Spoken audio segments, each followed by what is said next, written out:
Cumprimento o Sr. Ministro, cumprimento o Sr. Presidente, as senhoras e os senhores deputados.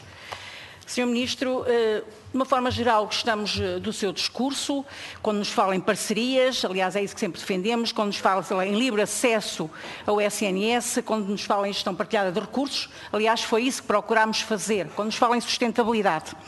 Agora, e porquê? Porque nós defendemos o Serviço Nacional de Saúde, consideramos que o senhor herdou uma melhor situação de partida, aliás o facto de conseguir colocar 338 médicos de família neste momento significa que outros prepararam para que eles neste momento sejam disponíveis, o que é bom seguir a trajetória e o trabalho que foi feito pelos governos anteriores. Achamos que, no entanto, que é preciso um discurso coerente e é preciso que as pessoas tenham confiança no Serviço Nacional de Saúde. E para que exista um discurso coerente, é preciso que os vários intervenientes na política tenham esse mesmo discurso, para que as pessoas possam ter confiança. E falo-lhe aqui de uma situação que nos preocupa, que se prende com o horário das 35 horas. É uma situação sobre a qual já ouvimos tudo e o seu contrário. Já ouvimos o Sr. Primeiro-Ministro, António Costa, com discursos que vão variando, primeiro que entrava em 1 de julho em vigor, depois que iria existir uma válvula de segurança. Ouvimos o Sr. Ministro das Finanças a dizer que a medida para ser implementada teria que ter um custo zero. Ouvimos o senhor assumir que ela teria custos e que implicava contratação de pessoas, recordo nomeadamente que iria exigir mais 1.700 enfermeiros e 1.000 assistentes operacionais. Ouvimos falar em estudos, sei que nunca tivéssemos visto esses estudos, mas continuamos ainda com algumas questões, nomeadamente a quem se aplica o regime das 35 horas. Ele vai entrar em vigor no dia 1 de julho e nós pretendemos saber se ele se aplica apenas aos trabalhadores com contratos de trabalho em funções públicas, se também aos trabalhadores com contratos individuais de trabalho e nestes últimos, se apenas aos que têm contrato sem termo ou também àqueles que têm contrato a prazo. Gostamos de saber como é que o Governo pretende compensar, dado que vai entrar em vigor em 1 de julho, as escalas estão a ser feitas tendo por base as 40 horas e por isso como é que vai ser? Isto é em férias, é com dinheiro, mas se é em férias, também perguntamos, então e a falta de recursos?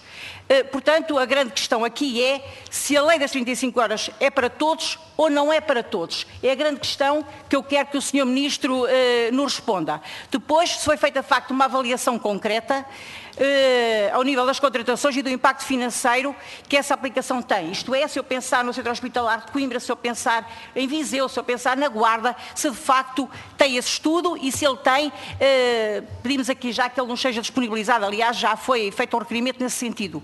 Depois, queríamos também, e esta situação confronta-se com outra, nós temos, mesmo sem as 35 horas, temos visto várias notícias na imprensa, nomeadamente no Hospital Santo António do Porto, por uma alteração que existiu ao nível do funcionamento, que os enfermeiros já não podem gozar férias em julho.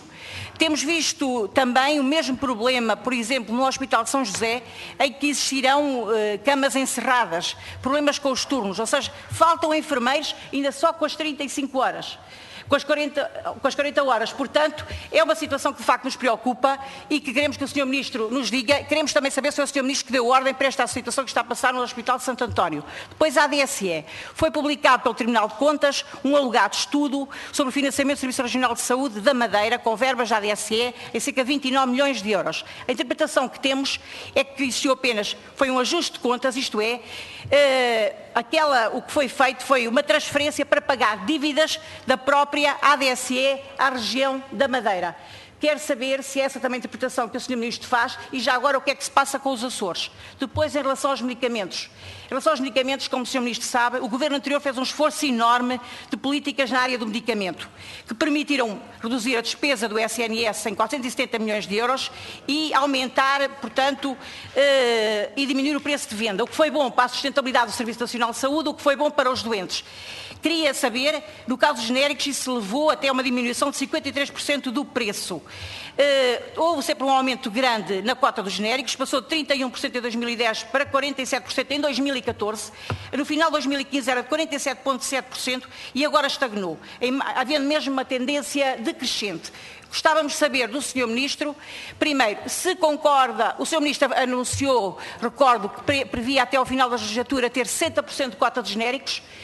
Gostávamos de saber se ainda mantém esse objetivo e, por outro lado, mediante esta ameaça da redução da cota dos genéricos, o que é que o Governo está a fazer para tentar voltar novamente a termos taxas de crescimento significativas, como tivemos no governo do PSD. Muito obrigada, Sr. Ministro. Muito obrigado, Sra. Deputada. Dava a palavra então ao Sr. Ministro, com tempo igual.